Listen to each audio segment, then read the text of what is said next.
F1, directed by Joseph Kosinski, produced by Brad Pitt, Joseph Kosinski, and the living legend F1 driver himself, Lewis Hamilton.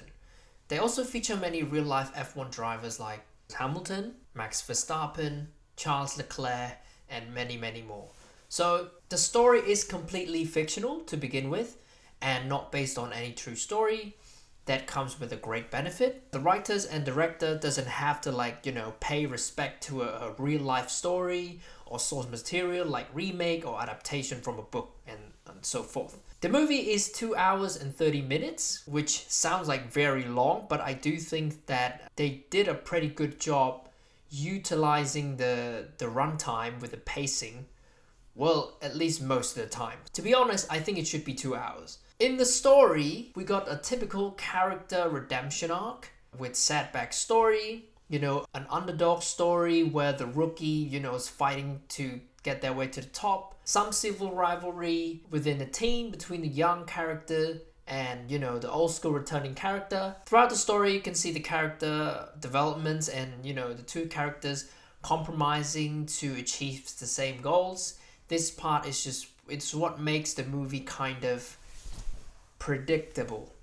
It's not necessarily bad, it's just a bit predictable. And not just that part, most part, I sort of predicted what would happen next or what would be the outcome of a certain situation. The other kind of negative thing I can say about this movie is that a lot of things tend to work in the favor of our protagonist. They don't get in trouble much, and even if they do, they find solution or they get out of the troubles very, very quickly. It's not that they didn't work hard for it, but they were just a bit too lucky at times that you wouldn't believe. Talk about sound design, it's on point. It's exactly what you want for a car race movie. It's loud, realistic, and cinematic. The music is composed by Hans Zimmer, so it automatically lifts the movie quality up. He took an electric music approach, and it fits the personality and the theme of the film entirely. With the hyping commentary, I want to say it felt like a real race, but I don't know. I'm not an F1 fan, so the only real fans can tell you on this one. The choreography is also on point. It captures all the tension and hard racing actions.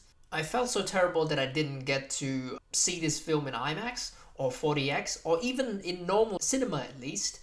I just missed it completely. What a shame.